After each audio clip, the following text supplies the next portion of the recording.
नमस्कार साथियों, मैं नरेंद्र पवार एक बार फिर स्वागत करता हूं आपका विंग क्लासेस के इस यूट्यूब प्लेटफॉर्म पर। साथियों, अगर आपको ध्यान हो तो लास्ट वीडियो में हमने बात करी थी आइसोटोप्स और आइसोबार की। इसी को आगे बढ़ाते हुए आज हम बात करने वाले हैं आइसोटोन्स, आइसोटर्स और आइसो इलेक्ट्रिक या जिसको आइसो इलेक्ट्रॉनिक भी कहते हैं। तो शुरुआत करते हैं हम आइसोटोन से। देखिए, आपने कुछ एलिमेंट्स ऐसे देखे होंगे या कुछ तत्व ऐसे देखे होंगे जिनका एटॉमिक नंबर और एटॉमिक मास में आपको ये महसूस हुआ होगा कि न्यूट्रॉनों की संख्या एक समान दिखाई दे रही है। जैसे हम बात करें, हमारे पास एग्जाम्पल के तौर पे लिखा है सोडियम और मैग्नीशियम। सोडियम की अगर बात करें तो एटॉमिक नंबर होता है 11 और मैग्नीशियम का एटॉमिक नंबर होता है 12। लास्ट वीडियो में जैसे मैंने आपको बताया था कि जो एटॉमिक नंबर है वो डिपेंड करता है नंबर ऑफ प्रोटॉन पे। मतलब अगर सोडियम का एटॉमिक नंबर अगर 11 है तो प्रोटॉन भी 11 होंगे। मैग्नीशियम का एटॉमिक नंबर अगर 12 है तो उसमें प्रोटॉन भी 12 होंगे। इसका मतलब इसमें अगर एटॉमिक मास 23 है, इसका अगर एटॉमिक मास 24 है, तो मैंने आप नंबर ऑफ न्यूट्रॉन निकालने का लास्ट वीडियो में एक तरीका बताया था कि एटॉमिक मास में से एटॉमिक नंबर को अगर आप माइनस कर देंगे तो आपका आ जाएगा नंबर ऑफ न्यूट्रॉन। तो बात करते हैं, अगर मैं 23 में से 11 माइनस करता हूं तो कितना आता है? तो 23 में से 11 माइनस करोगे तो 12 हो जाएगा। 24 में से अगर 12 माइनस करोगे तो आपका 12 हो जाएगा। अर्थात यहाँ पर अगर देखोगे आप तो नंबर ऑफ न्यूट्रॉन सोडियम में भी 12 है और नंबर ऑफ न्यूट्रॉन मैग्नीशियम में भी 12 है। इसका मतलब दोनों में न्यूट्रॉनों की संख्या या नंबर ऑफ न्यूट्रॉन सेम है। तो यही हमने सीखा है कि वे तत्व जिनमें न्यूट्रॉनों की संख्या एक समान होती है या element having same number of neutron are called isotones. अगली हम बात करते हैं आइसोटर्स की या समविन्यासी की। तो आपने देखा होगा कुछ कुछ कंपाउंड्स ऐसे होते हैं जिनमें एटॉमिक या नंबर ऑफ एटम्स सेम होते हैं और साथ ही साथ उनमें उनकी जो संरचना है या स्ट्रक्चर है वो भी सेम होता है। तो आपने देखा होगा, जैसे मैं बात करता हूं VF3 की और BCl3 की, यहां पर एटम्स भी टोटल 4 है, फ्लोरीन के 3 और आपके बोरॉन के 1। यहां पर क्लोरीन के 3 है, बोरॉन भी 1 है। मतलब यहां पर टोटल इस कंपाउंड में टोटल जो एटम्स हैं वो 4 है और इस कंपाउंड में भी टोटल एटम्स जो है वो भी 4 है।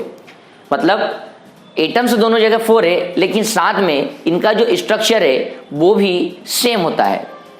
तो आपने सीखा कि आइसोटर्स या समविन्यासी की अगर मैं बात करूं तो ऐसे कंपाउंड होते हैं जिनमें एटम्स भी सेम होते हैं या परमाणु भी समान होते हैं और साथ साथ उनकी संरचना या स्ट्रक्चर भी एक समान होती है। आगे अगर बात करें हम तो आपको आइसो इलेक्ट्रिक, जिसको आइसो इलेक्ट्रॉनिक भी कहते हैं या सम इलेक्ट्रॉनिक, ये क्या होते हैं? तो ये कुछ आयंस भी हो सकते हैं या एलिमेंट भी हो सकते हैं। कैसे होंगे? तो अगर आपने देखा होगा तो कुछ कुछ आयंस या एलिमेंट ऐसे होते हैं जिनमें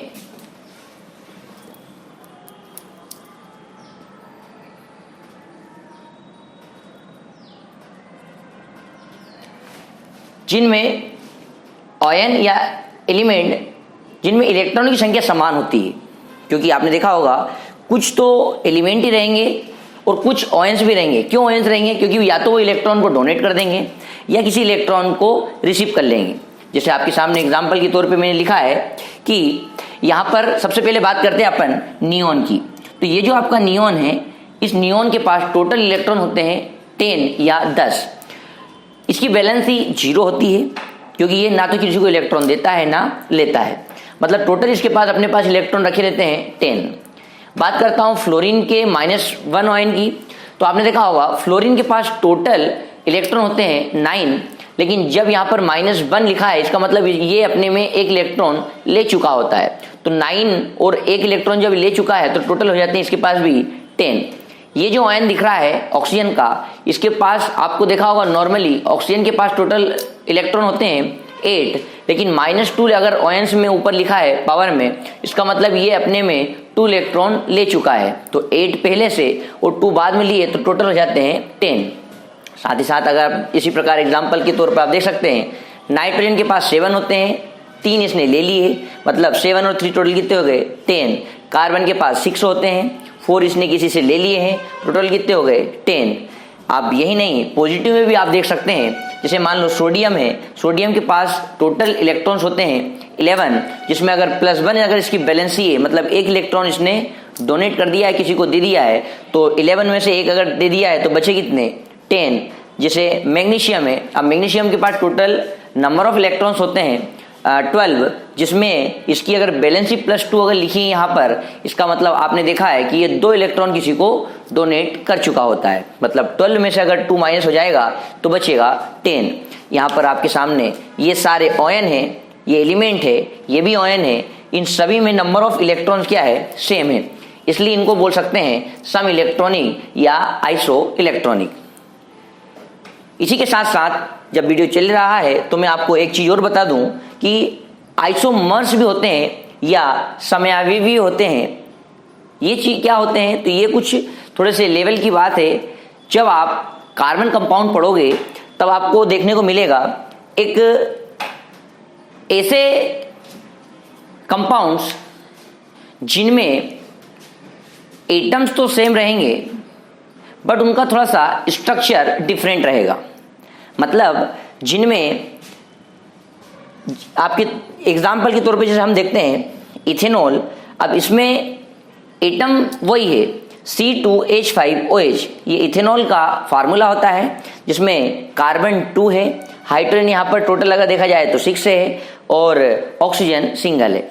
अब इसमें जो कार्बन के साथ हाइड्रोजन या ऑक्सीजन एडेड है वो अलग अलग तरीके से ऐड हो सकती है, अर्थात उनका जो स्ट्रक्चर है वो डिफरेंट टाइप का हो सकता है।